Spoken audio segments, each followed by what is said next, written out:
Welcome to the panel room. Today we're talking about Star Trek. Before we get started though, let's go around the room, have everyone introduce themselves. We'll go ahead and start with you, Jeannie. It's that Adams name, it's the A thing, right? Of course.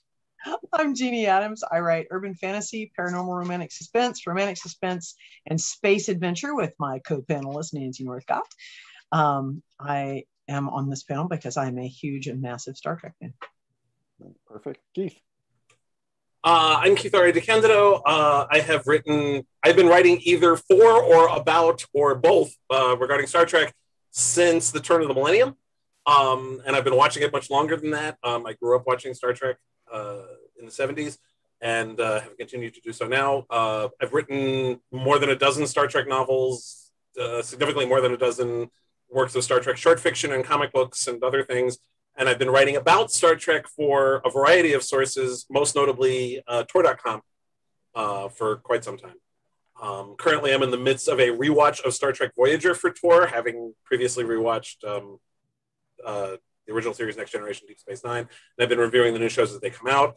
Among my works of fiction are the two things on either side of me here. Articles of the Federation, which was a Star Trek version of The West Wing, kind of chronicling a year in the life of the Federation president.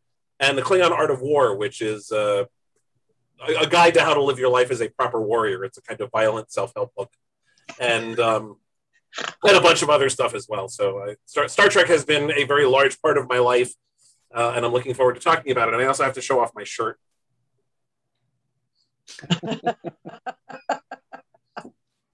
I don't know if it's bad that it's a red shirt. All right, John. Live panels, guys. John Jackson Miller, Wisconsin resident, wearing green because of the Milwaukee Bucks, who, as we're recording, are going to be about to go for their first championship in 47 years. I am a writer of, I was going to say a writer of stuff, but that's Peter David's line. I have written for a whole lot of different franchises and also nonfiction. I worked for Comics Buyer's Guide for a decade. I have written Iron Man for Marvel, Star Wars, a lot of comics, including new re-releases just in the last month. The Old Republic Volume 4, big epic collection, and what is likely to be the heaviest book on the panel. This is the Star Wars The Old Republic Omnibus, 1,334 pages, all mine. This is the entire Knights of the Old Republic cycle that I wrote for Dark Horse, which Marvel has finally gotten out in one 7.5-pound monstrosity. In the meantime, I also have commuted to work in the Final Frontier. Actually, Keith helped me get my first beginning taste of Star Trek fiction years and years ago, which we can get into later. But I've written, I guess at this point, 7 novels, 8 with a novella, the Prey trilogy, which borrowed liberally from ideas that Keith established in the Art of War, and then also. In the last 2-3 years, I've kind of done a novel a year. The Enterprise War, which is where Captain Pike and Enterprise were during the Klingon Wars. I guess it's now Scribe Award-winning Star Trek Die Standing, which is Emperor Georgiou's first mission for Section 31, which doesn't go as well as anyone should have thought. And then finally, coming out on August 17th, is the story about the guy who flies the La Sirena. That's Captain Rios, the novel Star Trek Picard Rogue Elements. So I've done a little of everything and a lot of some things. All right, perfect. Jim. I'm Jim Nettles. I write science fiction, urban fantasy, bit of horror, bit of everything. Also write a lot of nonfiction, technology, futurist, privacy type stuff. And as close as I've gotten to writing in the Star Trek universe at this point is actually using references and influences from technology. Does it influence technologists? But I've also written some anthropological type papers talking about culture and anthropology and how we see it reflected in the Trek universe. As you can see, I might be a little bit of a fan over here. The flag did fly over my wedding. However, we did not take our vows from the Klingon Art of War. I'm sorry to report, but. All right. And finally, Nancy.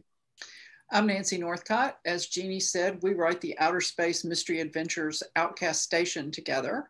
I also write paranormal romance about mages fighting ghouls and demons in southern Georgia. That's the state, not the republic, near the Okefenokee Swamp. Romantic suspense, and I write historical fantasy for Falstaff Books. I've been a Star Trek fan since I discovered the original series in reruns, much to the dismay of my parents, who I think had some idea where this might lead. So that's why I'm on the panel. I've lived all the generations. Well, I haven't lived all the generations of Star Trek because people tend to get killed and I wear red a lot. But I've seen all the generations of Star Trek. All right.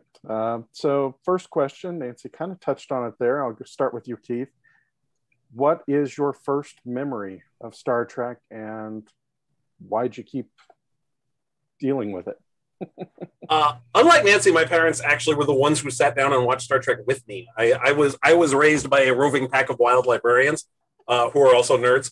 And so they actually watched Star Trek in first run when it aired in the late 60s. And when I'm from New York City, and Channel 11, one of the independent stations here in New York at the time, now it's their CW affiliate, but they used to run the reruns of Star Trek every weeknight at 6 o'clock. And that was what we did every night. My parents would come home from work, I'd come home from school, we'd watch Star Trek, and then we'd eat dinner. That was our day. And so my earliest memories are just watching the show. In particular, what stands out most vividly, because I was a very small child at the time, was being absolutely scared to death by the salt vampire in The Man Trap and the big green fat guy in The Children Shall Lead. For that reason, it was years before I would watch either episode again. I got over my fear of the salt vampire and then could enjoy The Man Trap. I still prefer not to watch In the Children Shall Lead, but that's for aesthetic reasons, not because I was scared. I stuck with it for a lot of reasons.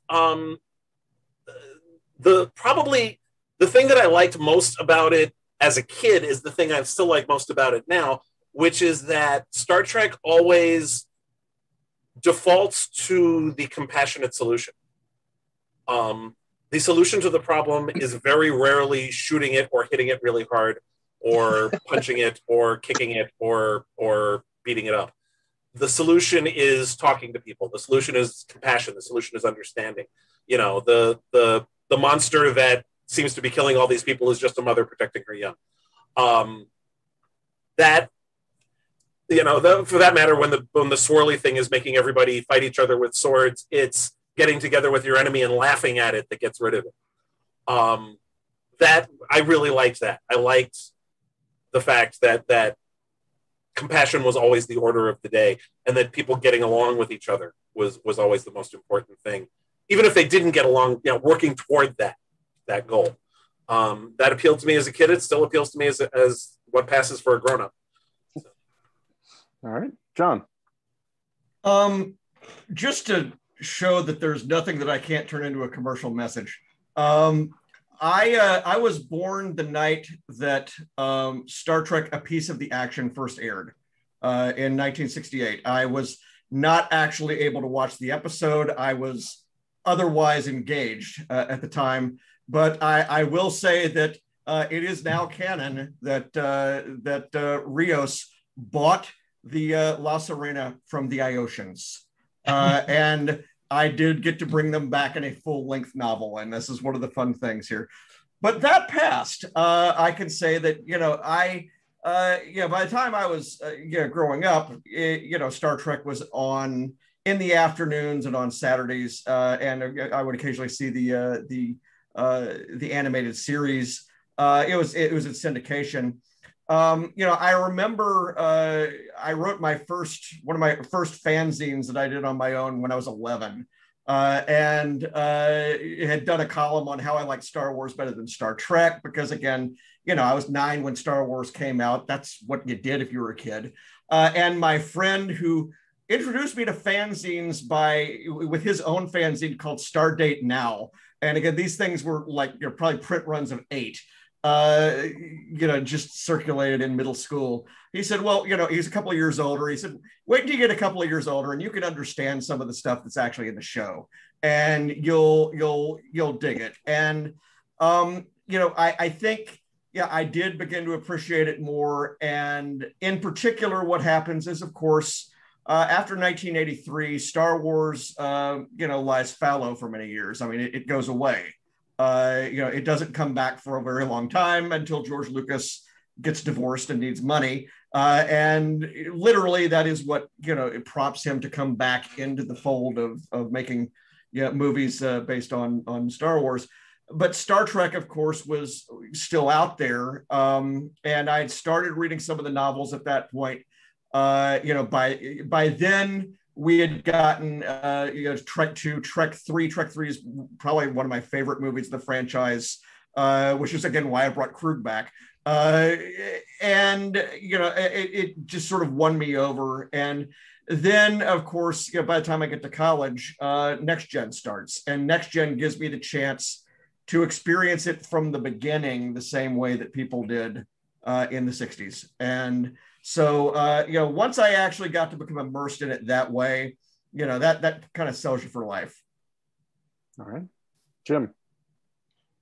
Yeah, I'm very much the same way. I mean, I grew up watching the Star Trek reruns, you know, in the middle of the afternoon, you know, come home from school. That was what was coming on.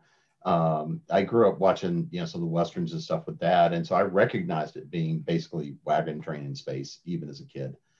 But it was, the first thing was, you know, the cultures and the monsters and all the kind of good stuff you got to see. But then once you get to diving into the cultures and you saw how they tried to reflect different points of history and a lot of the cultural stuff, even hung with me at a very young age.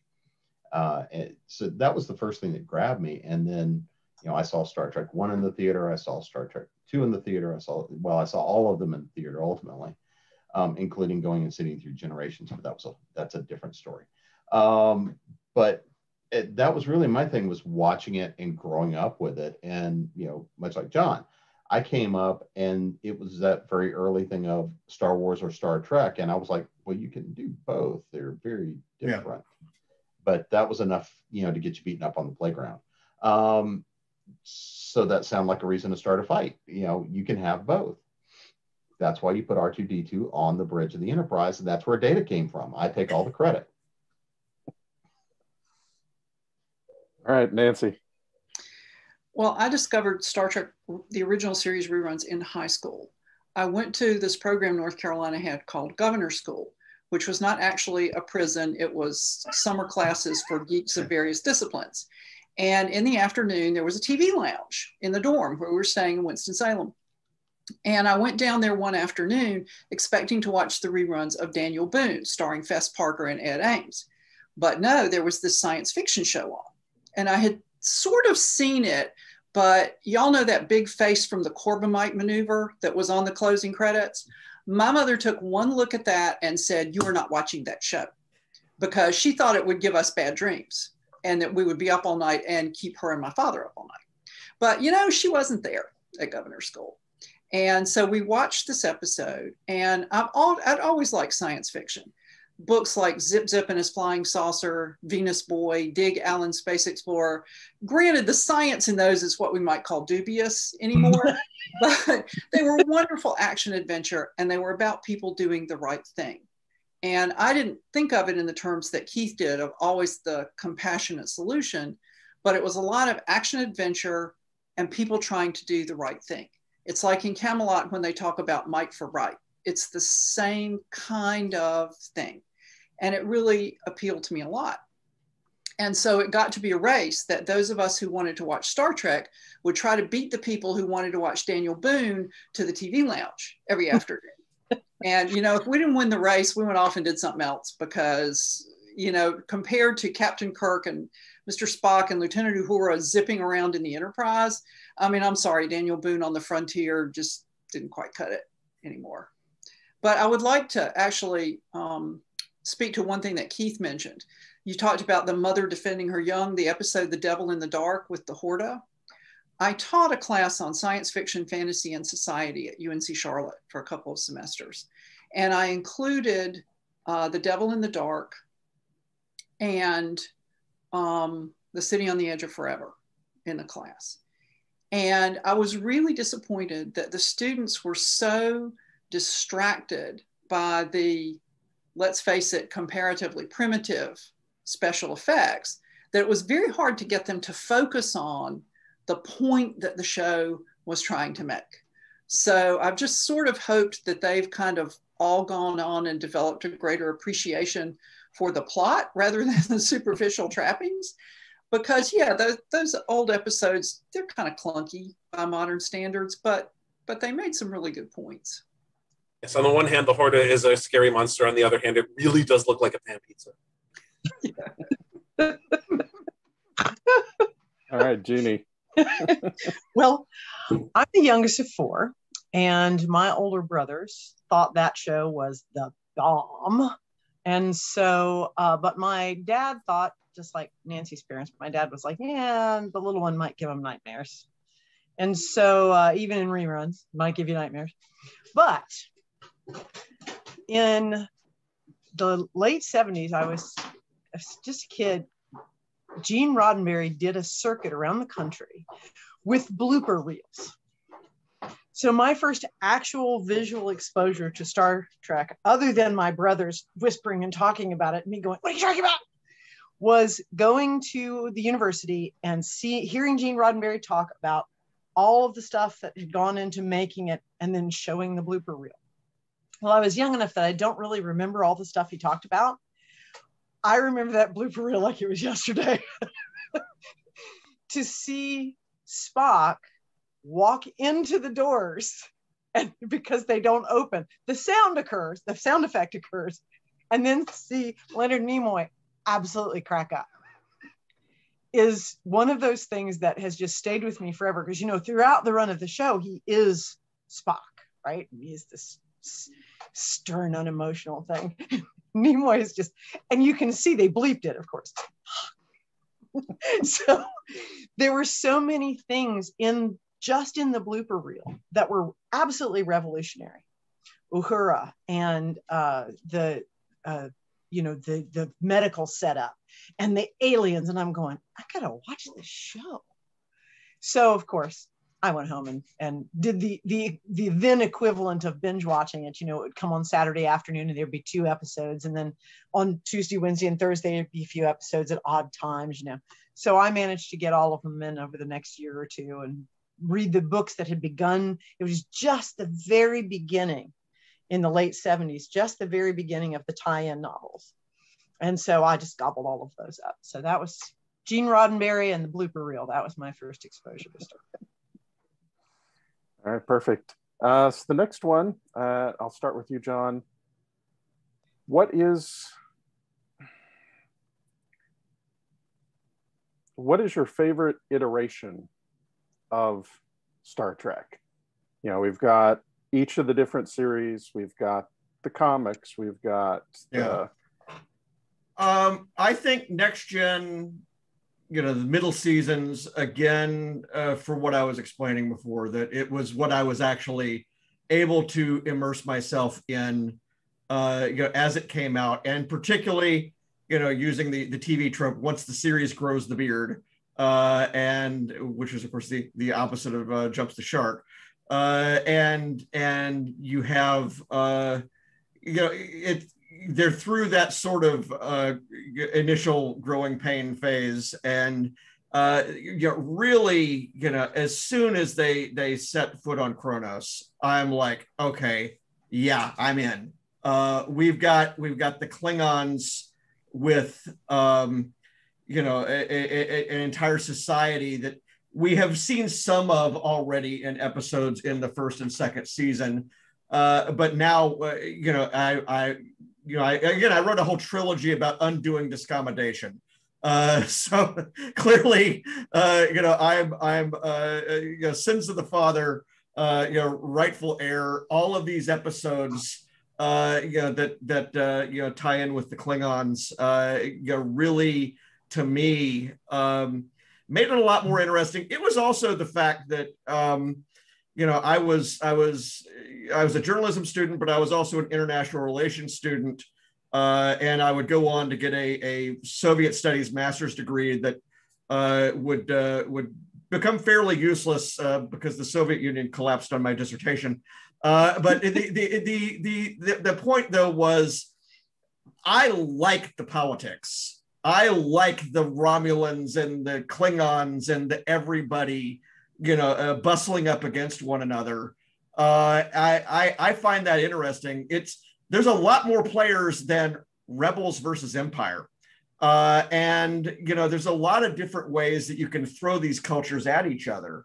And as they begin to, you know, flesh these things out, and it's really Next Gen that does this, you know, you get the kind of stories that you can do in Deep Space Nine. You get the kind of, you know, longer form stories that we're able to do in the novels. You're able to get the kind of, you know, encyclopedias that we're able to do of the history, because, you know, now there's something there, you know, and it's not just the province of the role-playing game designers who are having to sort of fill in whatever they can fill in. So yeah, I mean, I think that's really, if we're to say, you know, this is high Star Trek for me. I think that is a, you know, that's a very important phase of it for me. Yeah, I agree. The first couple seasons of Next Gen were a little rough. I did a rewatch of Farpoint before this. I don't know. I loved it at the time because, like you, that was right at my junior year of high school when that came out, and to be a part of Star Trek history with it coming back. But Jim, how about you? What's your favorite iteration? Well, that's a little bit like asking what's your favorite book. But or child. The one that was really probably most impactful for me in a lot of ways was DS9, because it was the first time you really see a collective universe that it's not the ship jumping to a new story every week or every 2 episodes if it was a, you know, packaged one. And it was much more centered around cultural aspects. I was fascinated and really interested in the spiritual exploration it went through, the cultural exploration, and the way they were able to set up this transition of power, the way they were able to go through and create a much more of an ongoing conflict that was much more of that spy versus spy. There were some storylines I'd really like to have seen much more. But I mean, there was so much of a dance there, and you saw the character development week over week. You saw story development week over week. And, you know, everybody talks about it being a little bit darker, but if you also look at things like Sisko and his son, the familial relationship there, if you look about how some of the different people, you didn't have just 2 sides here. You really had a lot of players having to figure out how to integrate and work together, and that made for a lot larger story base. But the first thing that actually grabbed me, we were going to go out, go see a band the night that it premiered. We already had the VCR set. Yes, kids, that's that old thing with tape in it. We'd already set the VCR up. It was ready to go, but we were like, yeah, let's watch the first couple of minutes and see what happens, to see what it looks like. And they broke into that Battle of Wolf 359, and some of the friends were going out, and they're like, let's go. We're like, yeah, we'll be there. And bye-bye now. We stood there and watched the first 15 minutes of that as to how they went through that whole story. It was like, okay, hooked. We still went and saw the band. We got back at like 2 a.m, popped open some more beer, and it was like, let's watch it. And we watched it a couple of times over the next couple of days. And I mean, that was just set and hooked. Nancy? It's very hard to bump me off of whatever I first fall in love with. So I will always have the original series in the center of my heart. But Deep Space Nine, as Jim said, was probably the most complex world that they had. I think Odo is maybe one of the best roles Rene Auberjonois ever had. And there was a scene where Kira was confronting the Cardassians, and I don't remember what the Cardassian character said. It was something like, we'll raise your cities and stomp on your bones, or that kind of thing. And she said something like, well, bring it on. I'm just a Bajoran who's been fighting Cardassians all my life. And I thought, I love this woman. I love this woman. And with Voyager, I remember Kate Mulgrew from the soap opera Ryan's Hope.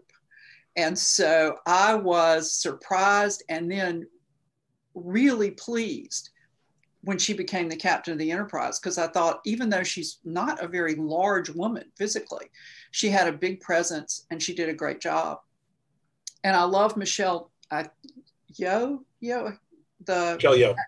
Thank you, who was the captain on Discovery. And I have a feeling that Discovery may come pretty close to bumping the original series into second place, but I've just started watching it, so I don't know. So if I can only pick one, which I think is a really unreasonable rule, I'll go with it. I just said favorite. I didn't say only one. Okay. All right. All right, Jeannie. Well, I'm going to just laugh about Nancy saying it's hard to, she will not be moved. Because she won't. You shall not pass. That's right. That's She right. shall not pass.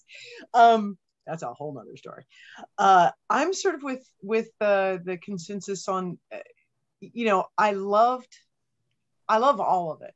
All of it has elements that speak to who I am and what I love.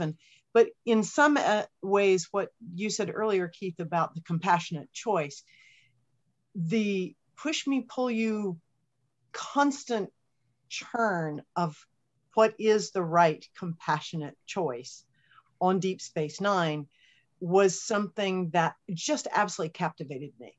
That they essentially took a hometown and all of the various people and factions and groups in it, no matter what they looked like, and made it work.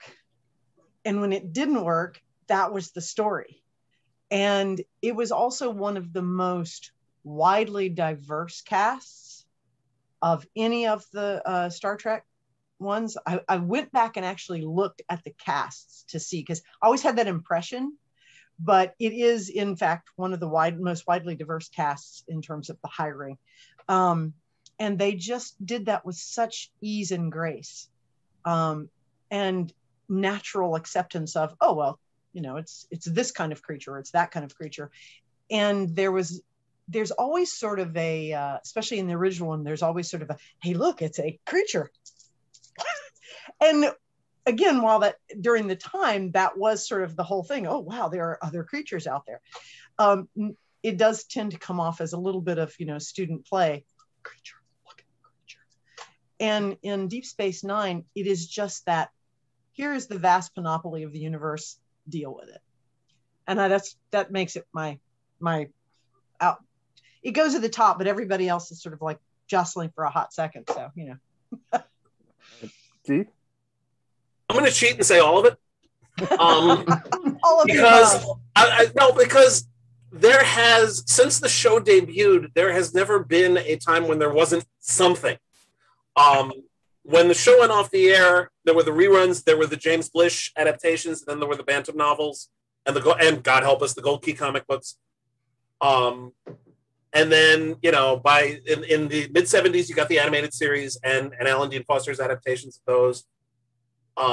You got, throughout the late 70s, you got some really out there novels. Some of them were brilliant, some of them were horrible, but they were at the very least trying to, tell new stories with them. And you got some people like Joe Haldeman and David Gerald, and you did some great stuff. Yeah. And some of those novels were not Trek novels to begin with. They just said, go ahead. Yeah, but still, you got some cool stuff. And then it came back in 1979. And then there was a whole new set of, Simon & Schuster picked up the license, which they still have now, 40 odd years later. And even though you got a movie every couple of years, Marvel did their comics line after the motion picture, and then DC picked up the license, did some wonderful comics for years.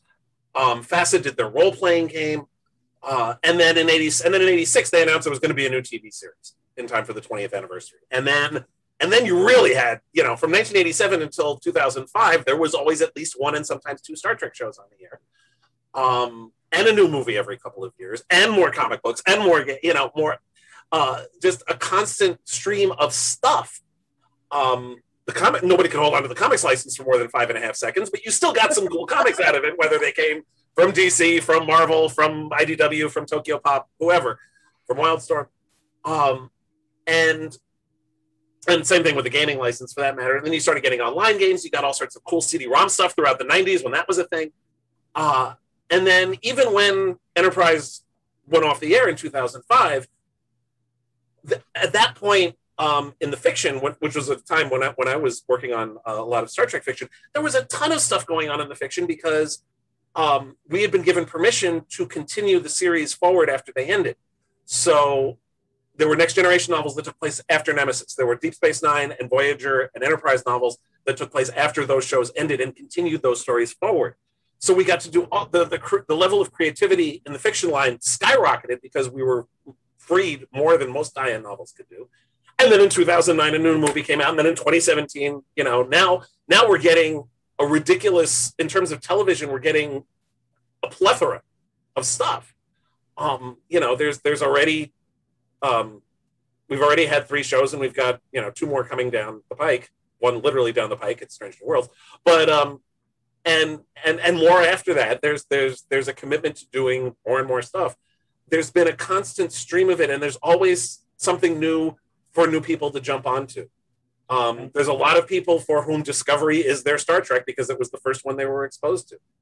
And there, and it's great that and in particular, I think what led to it to some extent is, and I'm going to cite Deep Space Nine again, because Deep Space Nine changed what Star Trek was.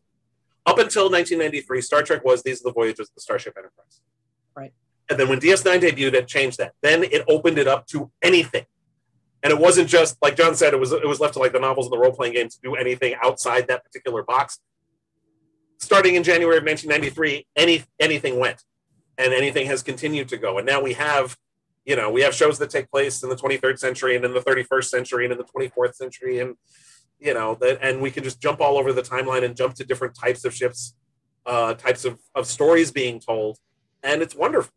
And the universe is just so wonderfully flexible and open to so many different types of stories, and they've been told in so many different formats and are continuing to be 50 odd years later. All right. So my next question, Jim, we've talked a little bit about this in the sense that Star Trek seems to constantly be pushing limits in relation to our real world as we do it. We had whether it was the first interracial kiss in the original series, the thought of a female captain in Voyager, all these different limits that are being pushed. Are there any times that you can think of that you think they went too far, or times they didn't go far enough? Well, I mean, if you go back to original series, there's a lot of times that they really pushed the wall up to where the censors would let it go. And there's nothing I can look at and go and say, oh, they didn't take that far. Oh, there's a lot of things I could probably look at and say they didn't take it far enough. There's really not a lot of things I can look at and say, well, they pushed that one too far. But I mean, science fiction and fantasy has always been the realm of politics.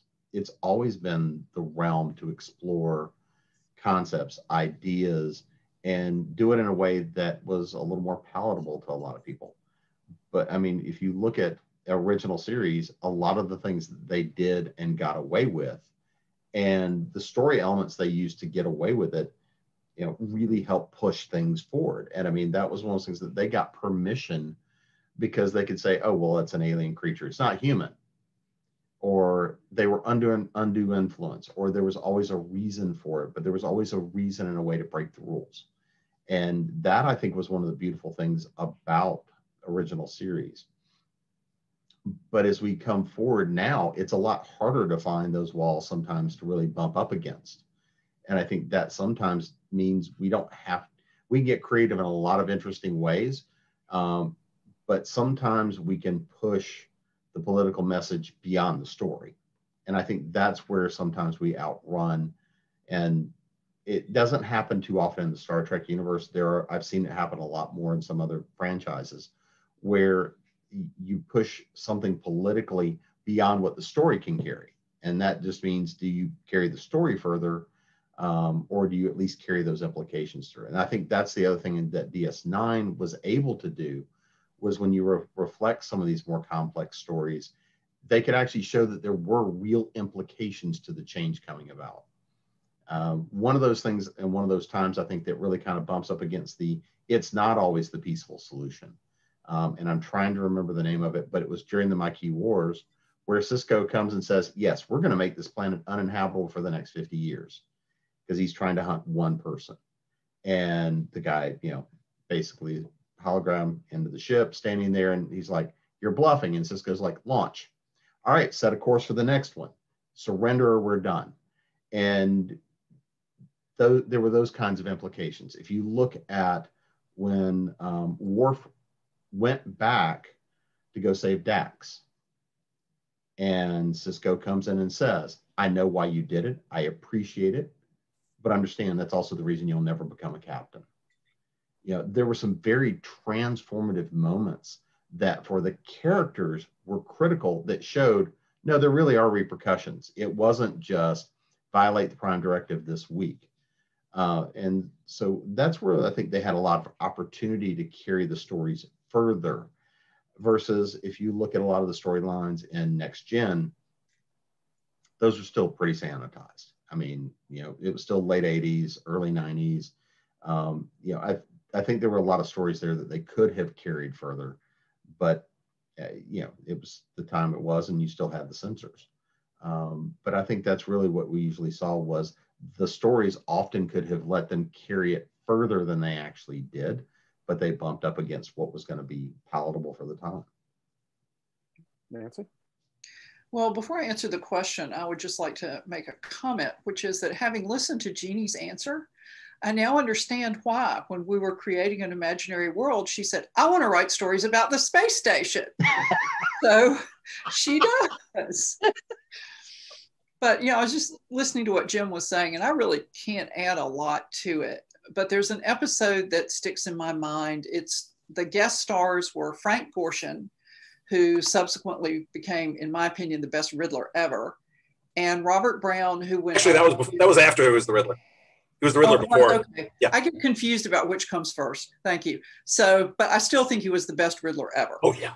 And Robert Brown, who had been trying to get a town full of women had gotten a town full of women to come from Salem, Massachusetts to marry his logger brothers and friends in Here Come the Brides. So it was kind of a different role for both of them.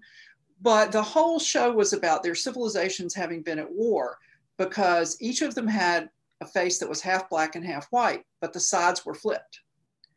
And the show ended with one of them, and I can't remember now which one it was, luring the other one into like an interdimensional rift to fight him forever to prevent a big war.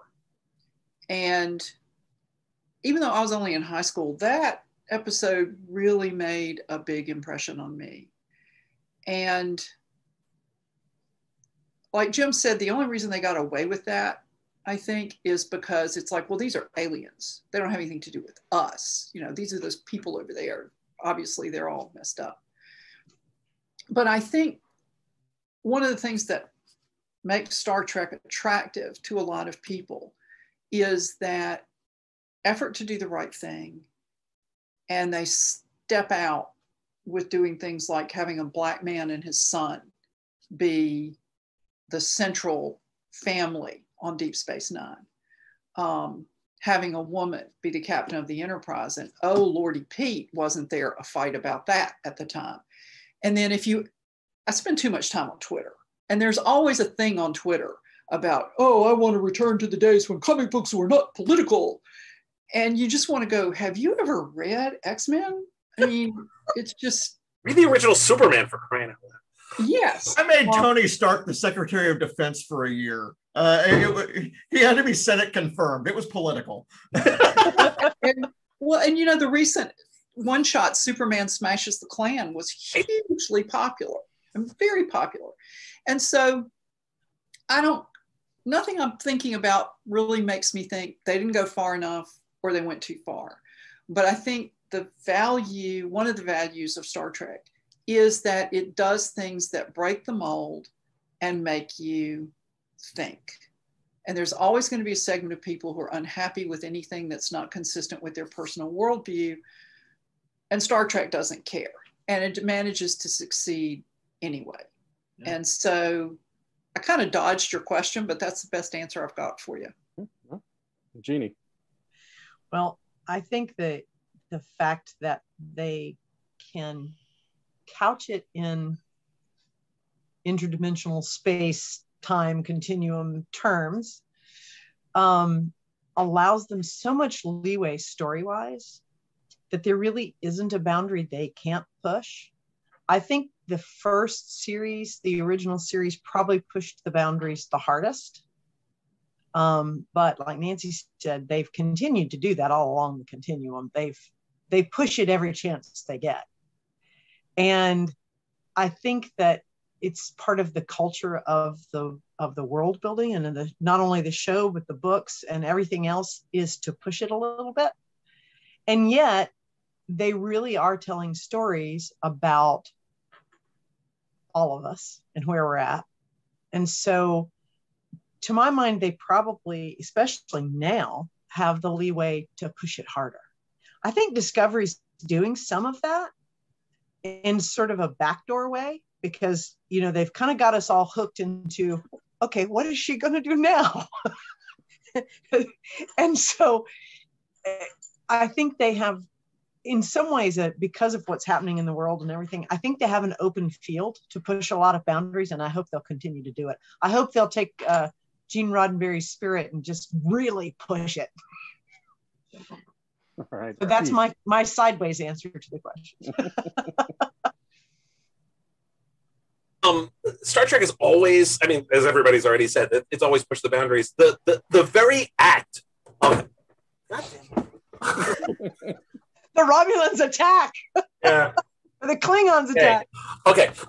The very act of putting a black woman, an Asian man, and a Russian dude on the bridge of the Enterprise with working peacefully alongside the white folks, and it never actually being commented on.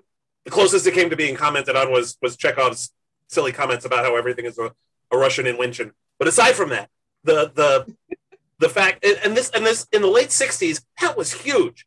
This was at a time when people who looked like Mr. Sulu were the people we were fighting a war against in Southeast Asia, and the people who looked like Uhura were responsible for a great deal of justified civil rights unrest.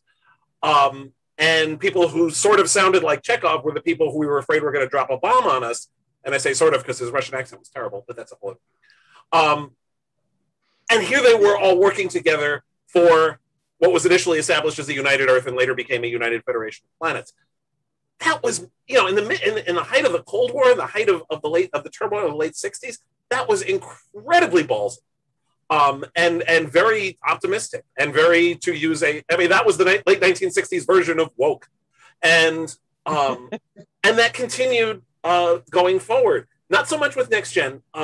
Next Gen did play things a little safer, but also they were trying to they were trying to establish that you could do a Star Trek spinoff, which people forget this, but in 1987, lots of people were really pissed off about the Next Generation.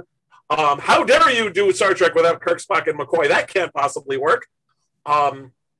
Nothing changes. But so they played it relatively safe, although the choice of an older British bald guy as the dashing hero kind of threw everybody for a loop.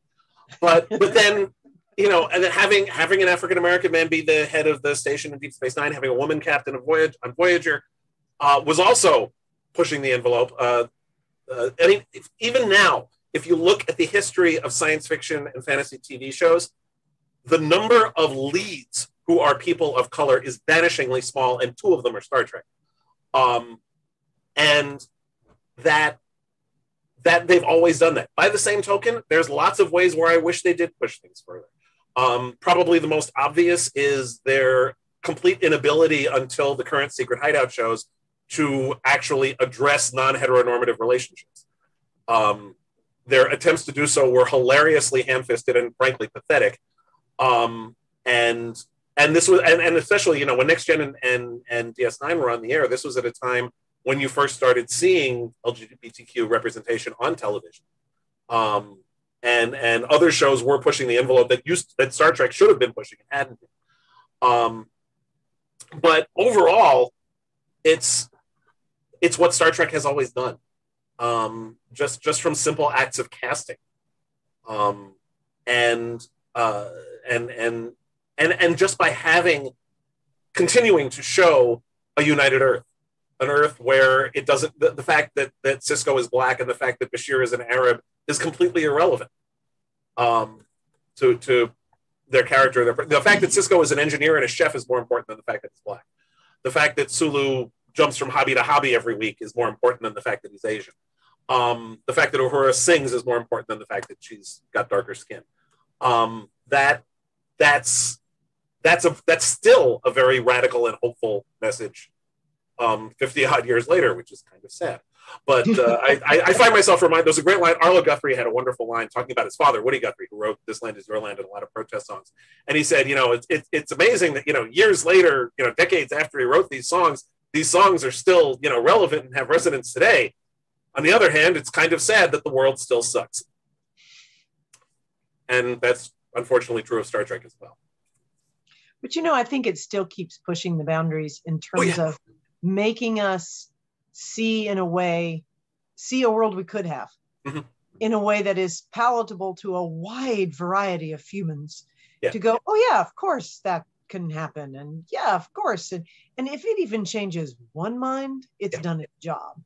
And even, the current shows you're seeing on Discovery, you're seeing people you don't normally see on television. You're seeing someone in Tilly who is a non-traditional thinker and who doesn't look like the average female on TV. She's somebody who's actually a large woman who is smart and mouthy, which is not a type you see very often on television. She's an engineer. Well, yes. Yeah. But and we're actually seeing non-heteronormative relationships. We're seeing trans people. And my personal favorite, one of the things I love about the Picard show is that we are actually seeing, we almost always on television see characters who are at the height of their ability or powers or whatever. Because we wouldn't want to watch a TV show about them if they weren't. But what I like in Picard is we're seeing somebody who's past that. Somebody who's past his prime, who is no longer the captain of the flagship. He's no longer as relevant as he once was. And what does he do now that he is in the twilight of his life and past his prime? And everybody else is a mess. So also that, yes. Yeah, I got 130,000 words of him being a mess. But I also think it's really important too, like in Discovery, we're seeing people all along the spectrum of their careers. Yes. We're not seeing just the pinnacle. We're seeing people, and I think it was logical for us to see the people in the pinnacle of their careers in terms of Star Trek, because you're going to put your best on the flagship. You're going to put those people out there on the front point of the spear when you're going to investigate things and brave new worlds and all that. But now your average starship is going to have people along the spectrum. You're going to have the engineer who's grade 1. You just got the 1 tab, and you're going to go and learn from the people who know what they're doing. You've got the book learning, now you got to get the on-the-job training. I like that. I like the fact that we're seeing the spectrum, and I think it's pure Star Trek that's sort of that they're doing it and nobody else is. Well, we've seen so many captains who were already in the position. They were established. They were already captains when the show started, or at least commanders in Sisko's case. And you get the impression that they're all ready for that. One of the things I'm enjoying in Discovery with both Burnham and Saru is that you're seeing the process by which they became captains. Yeah. Both of them are explicitly on the command track when the show starts, but neither of them are in command yet. and we get to see both of them over the course of all 3 seasons of the show working their way to becoming good captains. Right. Which is not a process we've really seen before. Which, you know, when you've got 55 years of storytelling, you got to, you know, mix it up a little. But and it also follows the whole thing of, you know, you become experienced by you become good at making decisions by having experience, and sometimes you gain experience by making really bad decisions. Really bad. There was a Next Gen episode about that when Counselor Troy wanted to become a bridge officer. Right. And she had to go through the learning process and make some mistakes to do that. I'm not sure that really fits for the ship's counselor so much as it would fit for perhaps crewman A in a not red shirt. But I thought it was an interesting episode, and it was kind of a change of pace. Yeah. To hit the original question while I still remember it, and what I was going to say. No, it's okay. It's all good. It's been a long day.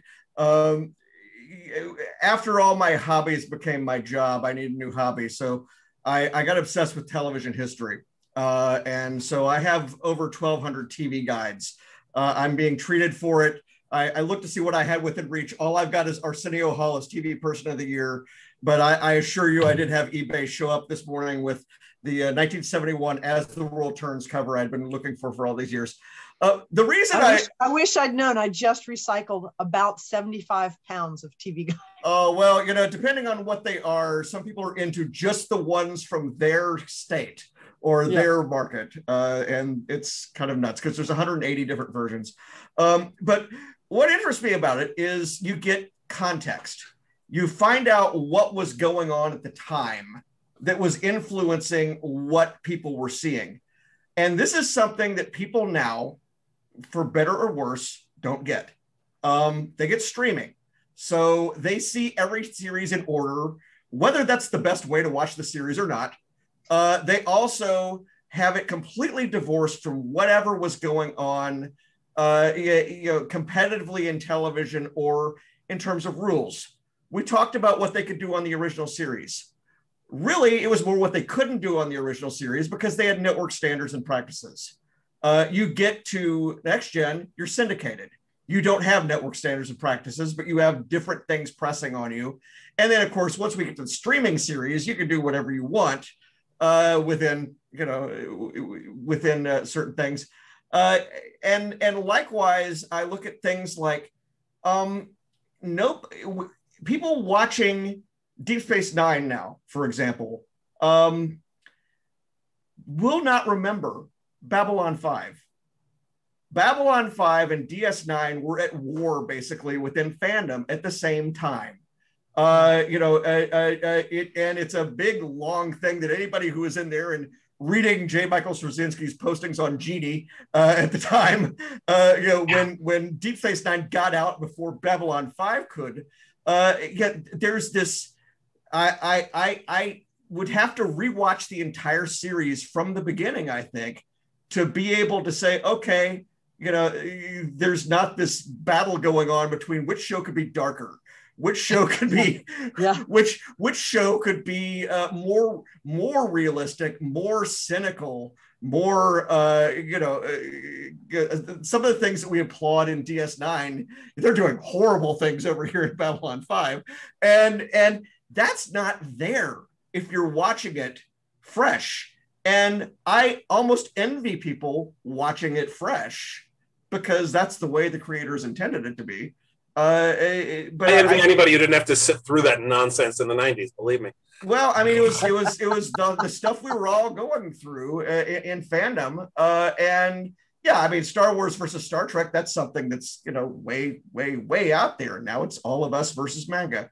Or whatever else it happens to be. I don't know. But I think that is that's something that we kind of, it's not just knowing what was going on in the world at the time, but what was going on in television at the time. There's no way to understand Enterprise without understanding UPN and what was happening with that network, so to speak. Yeah, but even the people running UPN didn't understand. Well, yeah, I mean, and people now are trying to evaluate decisions that were made on Enterprise that are not aware of what was happening in television at the time and what was happening with Paramount at the time, what was happening. And I find that stuff fascinating, but that's that may not be everybody. But I think that's there's a Discovery episode, Context is for Kings. At least it's for geeks anyway. And I'd be one of them. What's interesting is that Star Trek has often, since it was on the air, tried to find new ways of getting out to its audience. Oh, yeah. The originally what eventually became the motion picture was originally supposed to be another TV show. Yep. Paramount wanted to form its own network back in the mid 70s and launch it with Star Trek Phase 2, and then that collapsed under the weight of its own ridiculousness, and they tried it again 20 years later, obviously with UPN and launching it with Star Trek Voyager, but then it became the motion picture. Nobody did syndicated dramas until Next Gen did it in 1987, and then you had a huge wave of tons of syndicated dramas, including Babylon 5. Throughout the late 80s and early 90s, there was an explosion of mostly science fiction shows that were released that way. And then, Star Trek launched at that point, I think it was the sixth network in 1995. And then again, in the original intent was for Discovery to launch what was then called CBS All Access, except it got delayed, so it didn't. But the whole point of what is now Paramount Plus, the backbone of that was and still is the various Star Trek shows.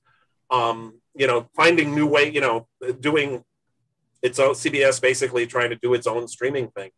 Star Trek has been constantly used that. Wouldn't you say too that really, honestly, I think at least it feels to me that Star Trek fandom is what began to drive the cons and the appearances, and there were some before, there were some that were very popular before, but there wasn't the sort of surge of impact and interest until you had, Nimoy and certainly the media / comics convention that you see all over the place now got its start with the Star Trek Lives convention. And you get the streams crossed because the magazine that I worked for, Comics Buyer's Guide, which was a weekly going back to 1971, Chekhov, Walter Koenig, took out a full-page advertisement in that newspaper looking for pinback buttons because he collected them. And the first line of the ad was, "Hi, I played Chekhov on Star Trek. Now that I have your attention," because he knew that his fans were comics fans. Tribe. That is my tribe. Exactly. Yeah. Well, and I think that fed some of the serious movies and stories that came out that, they're not fan fiction of Star Trek by any means, but they are definitely pay homage to it. And then there's the ones that are absolutely direct spinoffs like Galaxy Quest, which I absolutely adore and laugh my way through every time. It is by far the best Star Trek movie. It is. Yeah. And yet, that's part of it we haven't really talked about is what they've influenced. I mean, Jim, you mentioned it a little bit in terms of, the tech and science. The question you asked Jason about the tech and science is that, some of that stuff just simply showing that it was possible, imagining it as possible, drove the technology to look, tricorders, all those things, cell phones, flip phones, just the very idea that we could have those things held in our hand as hand-sized things. Why not? Okay, cool. Let's try and fix it. Let's try and make it that way.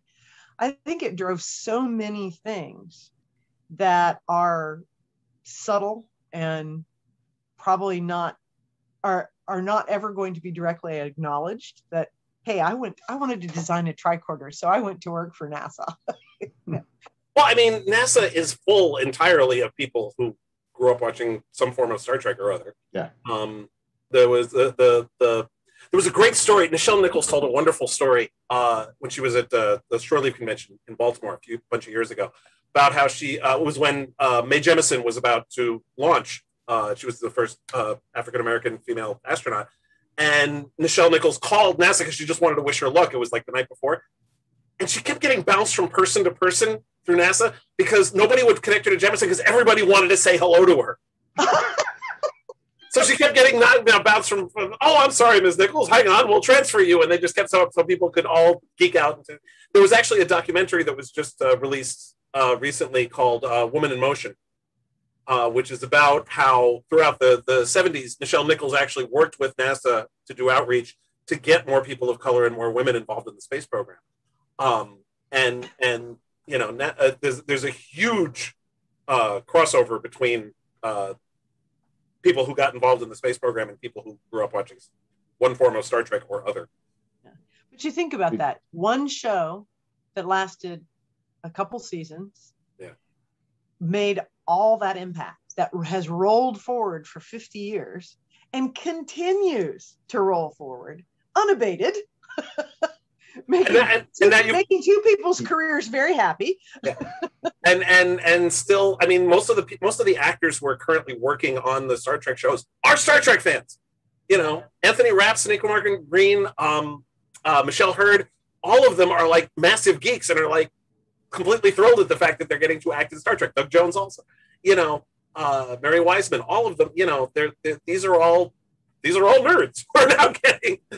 Well, and I think that goes back to the idea of look at the late 60s, how much it took of a fight to get Star Trek on the air to start with.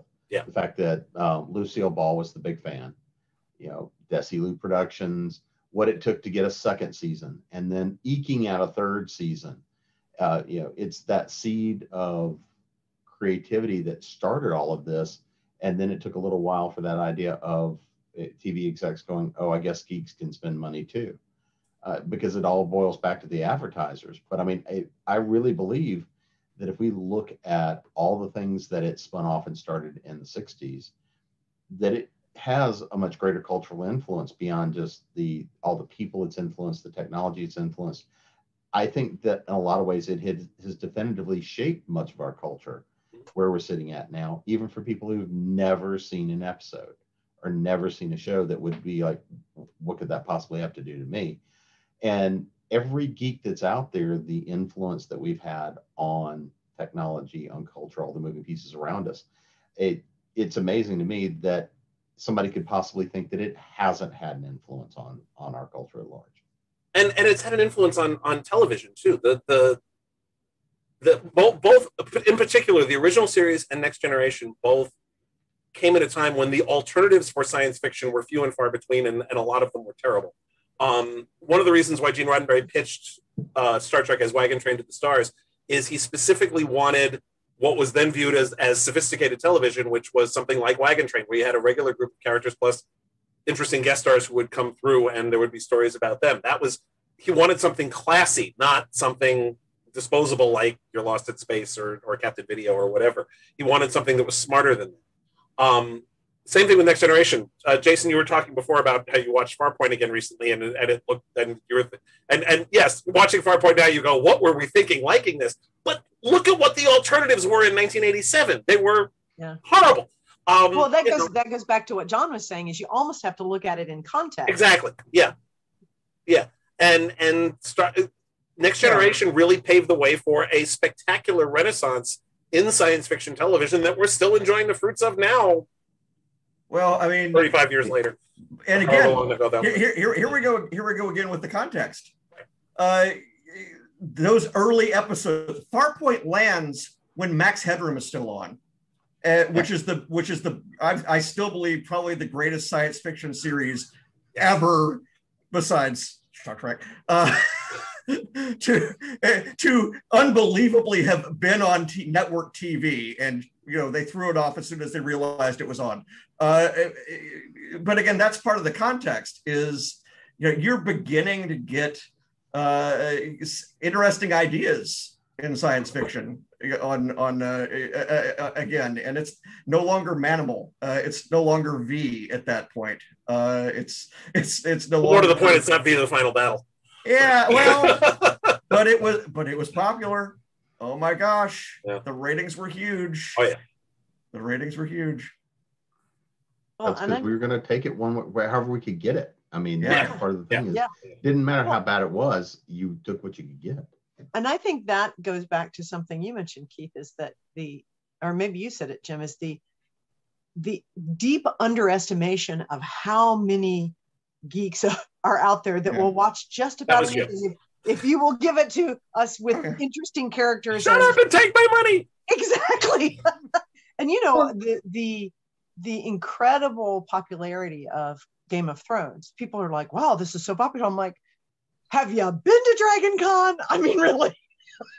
But that gets back to what one look at Atlanta in Labor Day weekend, and you can go, oh yeah, we can pull that off. Well, the most popular movies in the history of the universe feature Marvel superheroes, you know? Yeah. But you know, that gets back to what I think it was Jeanne who mentioned the conventions. There's actually a book about that called The Making of the Trek Conventions by the women who put the first Trek convention together. They were going to be happy if they got 100 people.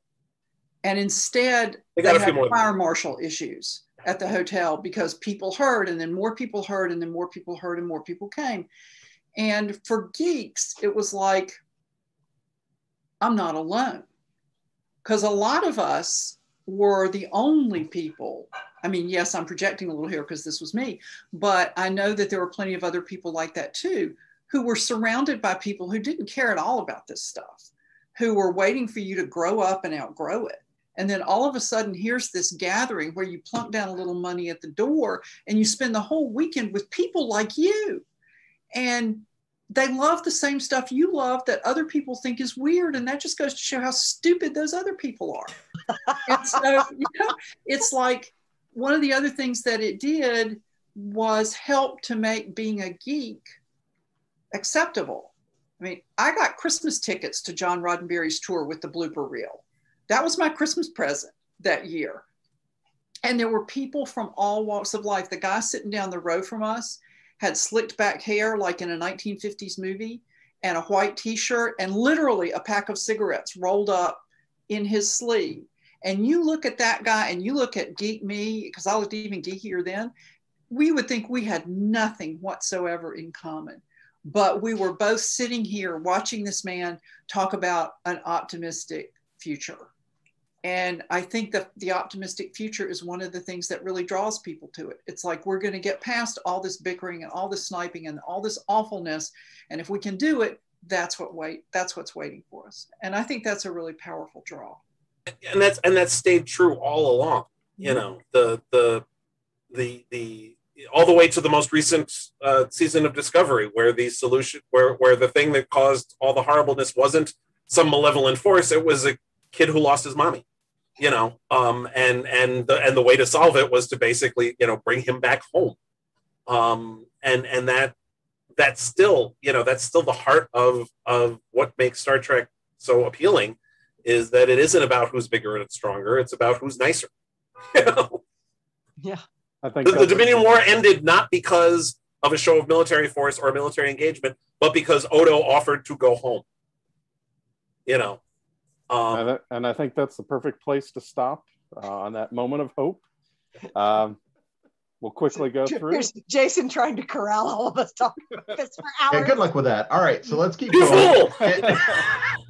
So let's go around the room again. Let people know where they can find you online. I'll start with you, Nancy. You can find my website at nancynorthcott.com. I have a Facebook page, Nancy Northcott Author, which I occasionally pop into. But the best place to find me is on Twitter, where I spend far more time than is good for me. And I'm at Nancy Northcott. And you can find my newest release on falstaffbooks.com. All right. Jeanne? I'm Jeanne Adams. You can find me at Jeanne Adams on just about all social media except Instagram, which I'm at JPA Griffin for that one. And like Nancy, I spend way too much time on Twitter. But and you can find me here on ConTinual a lot, and Nancy too. But most social media, you can find me Jeanne Adams, and you can find my releases on all digital platforms. Keith? Just search for Keith DeCandido. I'm the only one you're going to find. If you go to DeCandido.net, that is my incredibly terrible website, but it's a handy link dump to all the various places you can cyberstalk me. I'm on Facebook, I'm on Twitter, I'm on Instagram. I write for Tor.com. My stuff is available from all the usual online dealers. My most recent book is a book called All the Way House, which is the story of the Jersey Devil. It's the secret origin of the Jersey Devil.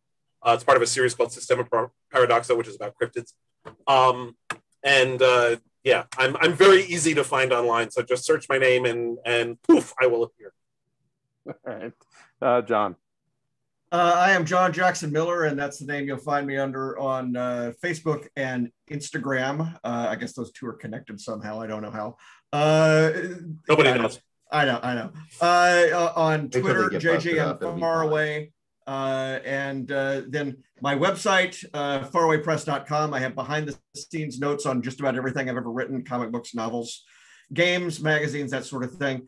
I also have a website called Comicron, COMICHRON.com. That is the world's largest public database of comic book sales figures. That also has a Twitter by that name and a Patreon by that name.